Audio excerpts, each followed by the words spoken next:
Hello दोस्तों, स्वागत है आप लोग को पावर बैंक स्टडी चैनल में। आज हम लोग जीके के most important previous year question करने वाले हैं, जो हमारा सीरीज चलते आ रहा है वन लाइनर का। जैसे कि पार्ट 1 और 2 हो गया है, तो अगर से आप लोगों ने पार्ट 1 और 2 नहीं देखे हैं तो प्लेलिस्ट में जाकर देख लीजिएगा। तो चलिए दोस्तों, आज पार्ट 3 को स्टार्ट करते हैं।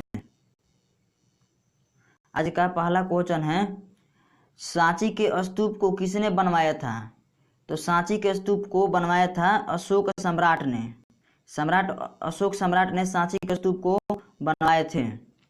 और ये कहाँ स्थित है? तो ये मध्य प्रदेश में स्थित हैं। और मध्य प्रदेश की राजधानी कहाँ है? तो मध्य प्रदेश की राजधानी है भोपाल। गुलाम वंश के संस्थापक कौन थे? तो गुलाम वंश के संस्थापक थे कुतुबुद्दीन ऐबक। और पूछेगा क्वेश्चन कि गुलाम वंश के वास्तविक संस्थापक कौन थे? तो गुलाम वंश के वास्तविक संस्थापक हो जाएगा इल्तुतमिश। इल्तुतमिश गुलाम वंश के वास्तविक संस्थापक हो जाएगा। अगर जो पूछेगा कि भारत की पहली महिला शासिका कौन थी? तो भारत की पहली महिला शासिका थी रजिया सुल्तान। और पूछेगा रजिया सुल्तान कौन थी? तो रजिया सुल्तान इल्तुतमिश की बेटी थी। इल्तुतमिश की बेटी थी रजिया सुल्तान। लावनी तथा तमाशा कहाँ के लोक नृत्य हैं? तो लावनी तथा तमाशा महाराष्ट्र के लोक नृत्य हैं। प्रसिद्ध संगीतज्ञ तानसेन किसके दरबार में रहते थे? तो प्रसिद्ध संगीतज्ञ तानसेन अकबर के दरबार में रहते थे। यूनिसेफ का मुख्यालय कहाँ है? तो यूनिसेफ का मुख्यालय है न्यूयॉर्क में। न्यूयॉर्क में यूनिसेफ का मुख्यालय। चलिए दोस्तों, अगला क्वेश्चन देखते हैं 6 नंबर। गैट की जगह WTO ने कब लिया? गैट की जगह WTO ने 1 जनवरी 1995 में गैट का जगह लिया। WTO का फुल फॉर्म होता है वर्ल्ड ट्रेड ऑर्गेनाइजेशन। चलिए दोस्तों, अगला क्वेश्चन देखते हैं। प्रसिद्ध चीनी यात्री फाहियान ने भारत की यात्रा किसके शासनकाल में की थी? तो चंद्रगुप्त द्वितीय या विक्रमादित्य, दोनों इन्हीं का नाम है। चंद्रगुप्त द्वितीय कहिए या विक्रमादित्य कहिए, इन्हीं के शासनकाल में चीनी यात्री फाहियान ने भारत की यात्रा की थी। मनसबदारी प्रथा किसने चलाई थी? तो मनसबदारी प्रथा अकबर ने चलाई थी। मनसबदारी प्रथा का अर्थ हुआ कि मतलब अकबर के दरबार में कोई भी बाहरी हो या अपना आदमी हो आ जा सकता था। चलिए दोस्तों, अगला क्वेश्चन देखते हैं। गुरु तेग बहादुर का वध किसने करवाया था? तो गुरु तेग बहादुर का वध औरंगजेब ने करवाया था। औरंगजेब ने गुरु तेग बहादुर का वध करवाया था। चीन में लाल क्रांति कब शुरू हुई? चीन में लाल क्रांति हुई 1949 से। 1949 में शुरू हुई चीन में लाल क्रांति।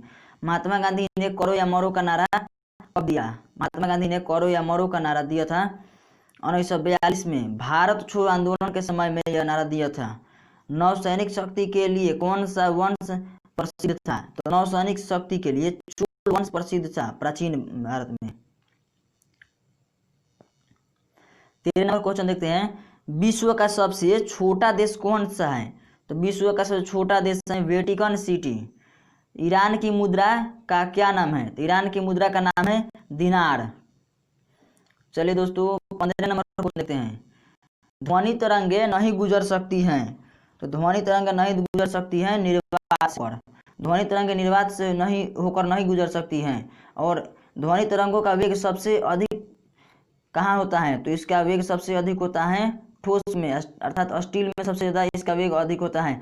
और प्रकाश तरंगों का वेग सबसे अधिक कहाँ होता है? तो निर्वात में। प्रकाश तरंगों का वेग सबसे अधिक होता है निर्वात में। और ध्वनि तरंगों का सबसे वेग निर्वात में कम होता है। अंतरिक्ष यात्री को आकाश कैसा दिखाई देता है? तो अंतरिक्ष यात्री को आकाश काला दिखाई देता है। बल्ब का तंतु किससे बना होता है? तो बल्ब का तंतु टंगस्टन से बना होता है। दोस्तों, आप यह video power bank study channel पर देख रहे हैं। चलिए दोस्तों, खून की कमी दर्शाती है। तो खून की कमी निम्न हीमोग्लोबिन को दर्शाती है। कपास के लिए आदर्श मिट्टी कौन सी है? तो कपास के लिए आदर्श मिट्टी है काली मिट्टी। काली मिट्टी का कपास के लिए बहुत महत्वपूर्ण होती है। भारतीय संविधान में सरकार का संसदीय स्वरूप किस देश से लिया गया है? तो ब्रिटेन से लिया गया है। सरकार का संसदीय स्वरूप ब्रिटेन से लिया गया है। विश्व में सबसे कम वर्षा होने वाले जगह कौन सा है? विश्व में सबसे कम वर्षा होने वाले जगह है अफ्रीका का सहारा क्षेत्र। अफ्रीका का सहारा क्षेत्र में बहुत ही कम वर्षा होती है। विश्व में मीठे पानी की सबसे बड़ी झील कौन सी है? तो विश्व में मीठे पानी की सबसे बड़ी झील है सुपीरियर झील। चलिए दोस्तों 23 नंबर क्वेश्चन देखते हैं। बेबीलोन, सिकंदर की मृत्यु कहाँ हुई थी? बेबीलोन में। बेबीलोन में सिकंदर की मृत्यु हुई थी। विटामिन सी, विटामिन कौन सी विटामिन आंखों के लिए अच्छा होता है? तो कौन सा विटामिन आंखों के लिए अच्छा होता है? तो विटामिन ए अच्छा होता है। दोस्तों अगर एग्जाम में पूछे कि विटामिन ए का रासायनिक नाम क्या है, तो विटामिन ए का रासायनिक नाम हो जाएगा रेटिनॉल। दोस्तों विटामिन के तो बहुत से रासायनिक नाम है, इसको याद कैसे करेंगे? तो इसको याद करने के लिए मैंने एक ट्रिक बनाकर दिया है। अगर आपने वो ट्रिक नहीं देखी है तो जाकर देख लीजिएगा। कौन सी विटामिन आंखों के लिए अच्छा होता है? तो विटामिन ए आंखों के लिए अच्छा होता है। और अगर ये पूछता कि विटामिन ए सबसे ज़्यादा किस फल में मिलता है, तो उसका आंसर हो जाएगा गाजर। गाजर में विटामिन ए सबसे ज़्यादा मिलता है। विटामिन B12 में क्या पाया जाता है? तो विटामिन B12 में कोबाल्ट पाया जाता है। अगर दोस्तों इसमें अगर जब पूछता है कि कौन सी विटामिन आंखों के लिए अच्छा होता है, तो विटामिन ए हो जाएगा। अगर पूछता है कि विटामिन ए की कमी से होने वाला रोग कौन सा है, तो विटामिन ए की कमी से होने वाला रोग है रतौंधी। विटामिन ए की कमी हो जाएगी तो रतौंधी हो जाएगा, अर्थात शाम को बहुत से आदमी को नहीं दिखता है, उसको रतौंधी हो गई होती है। चलिए दोस्तों 26 नंबर क्वेश्चन देखते हैं। विश्व एड्स दिवस कब मनाया जाता है? तो विश्व एड्स दिवस मनाया जाता है 1 दिसंबर को। 1 दिसंबर को विश्व एड्स दिवस मनाया जाता है। आवेश का मात्रक क्या होता है? तो आवेश का मात्रक होता है एम्पियर सेकंड। एम्पियर सेकंड आवेश का मात्रक होता है। जैसे दोस्तों इसका फॉर्मूला होता है Q बराबर IT।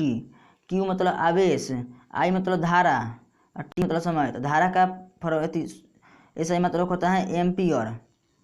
धारा का हो जाएगा एम्पियर और गुने समय का हो जाएगा सेकंड। तो एम्पियर सेकंड हो जाएगा आवेश का ऐसा ही मात्रक। आयरन की कमी से शरीर में कौन सी रोग होती हैं? तो आयरन की कमी से शरीर में एनीमिया रोग होती हैं। शुंग वंश की स्थापना किसने की थी? तो शुंग वंश की स्थापना पुष्यमित्र शुंग ने की थी। नवरत्नों का संबंध किससे है? तो नवरत्नों का संबंध अकबर से है। पंचतंत्र के लेखक कौन हैं? तो पंचतंत्र के लेखक हैं विष्णु शर्मा। भारत की मुख्य लड़ाकू टैंक का नाम क्या है? तो भारत की मुख्य लड़ाकू टैंक का नाम अर्जुन है। गुगली शब्द का संबंध किससे है? तो गुगली शब्द का संबंध क्रिकेट से है। पृथ्वीराज चौहान वंश का अंतिम शासक कौन था? तो चौहान वंश का अंतिम शासक था पृथ्वीराज तृतीय। इंसुलिन की खोज किसने की थी? तो इंसुलिन की खोज की थी विलियम बैटिंग तथा बेस्ट ने। विलियम बैटिंग तथा बेस्ट ने दोनों आदमी ने मिलकर इंसुलिन की खोज की थी।